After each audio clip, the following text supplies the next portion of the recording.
Bonjour et bienvenue dans ce journal du mois d'octobre 2015 proposé par la ville de Visé, avec une actualité comme de coutume riche et variée, cette fois notamment sur le plan sportif.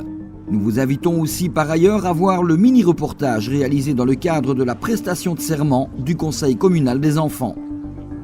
Mais avant d'en venir là, nous vous proposons ce petit détour par la chapelle des Sépulcrines, où continuent de se succéder les expositions. Après le peintre céramiste Julian Van Buur, ce sont 3 dames qui exposaient leurs œuvres en ce mois d'octobre. Paysages, abstraits et sculptures étaient ainsi proposés au public par Cécile Gabriel, Bernadette Moureau et Marie-Rose Cornélie. Notons que les samedis et dimanches à 15h, cette exposition s'agrémentait d'un interlude musical proposé par les élèves de l'Académie royale de Visé.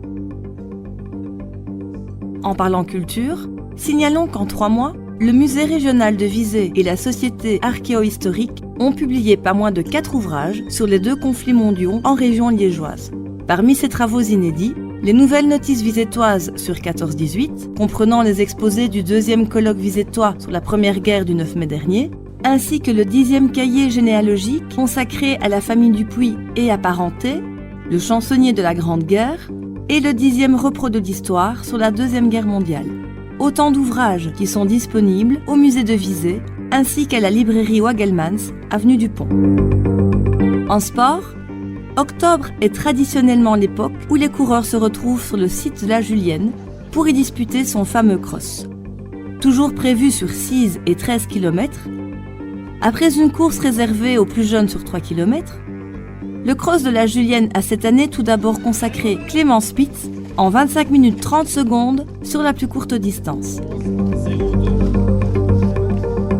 Julien Charlier a fait de même sur la plus longue en 50 minutes 26 secondes.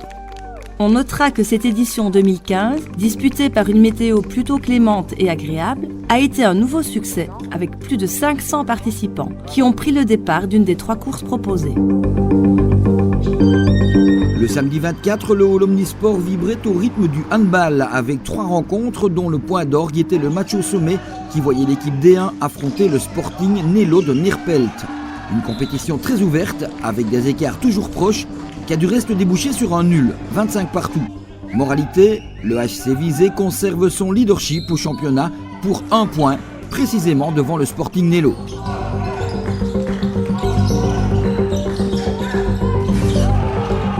En football, on le sait, United Richel joue désormais ses matchs au stade de Visé, comme ce sera aussi le cas pour l'URS Lix dès novembre. Visé.tv a effectué une première petite incursion au courant octobre, alors que pour la première fois, un repas était organisé là pour une centaine de supporters. Une première qui a porté bonheur au club de Richel, puisqu'alors qu'il était mené 2-0, il est parvenu à remonter jusqu'à s'imposer 4-3 face à Warem.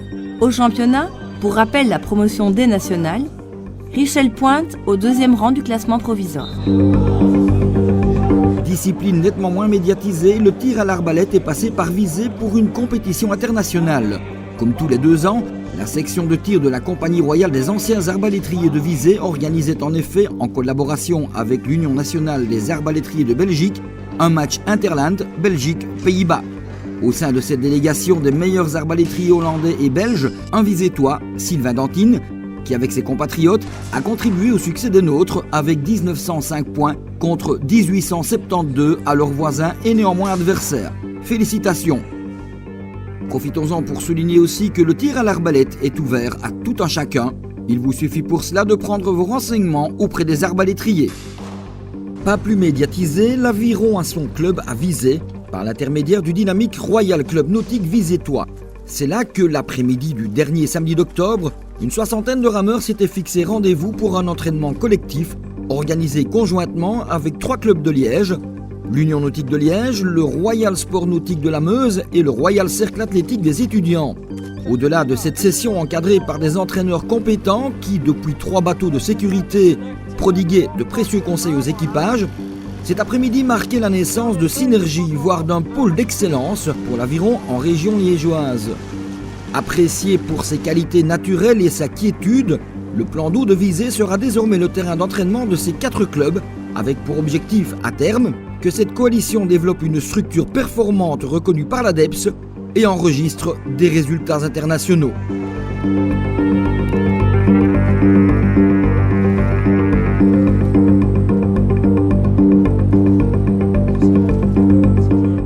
Et nous en terminerons avec ce qui a en fait marqué le début du mois d'octobre.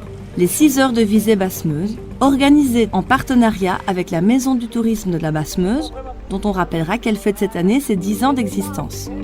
Pour la 3e édition de cette renaissante compétition sous forme de simple balade pour voitures anciennes, l'événement bassimeusan avait rassemblé un joli plateau et une belle brochette de personnalités. La météo ayant cette année décidé d'être de la partie,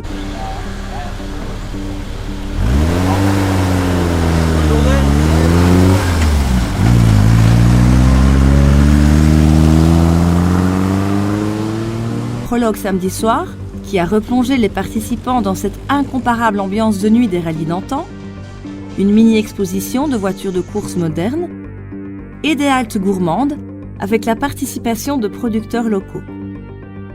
Au final, un très gros succès pour l'équipe organisatrice qui planche d'ores et déjà sur l'édition 2016, toujours programmée le premier week-end d'octobre. Pour clôturer cette édition, signalons que l'inauguration officielle du Trilogiport est prévue ce 13 novembre. Nous aurons l'occasion d'y revenir, notamment quant aux nouvelles dispositions routières et accès plus direct à la clinique de Hermal. D'ici là, portez-vous bien et rendez-vous début décembre pour l'actu de novembre.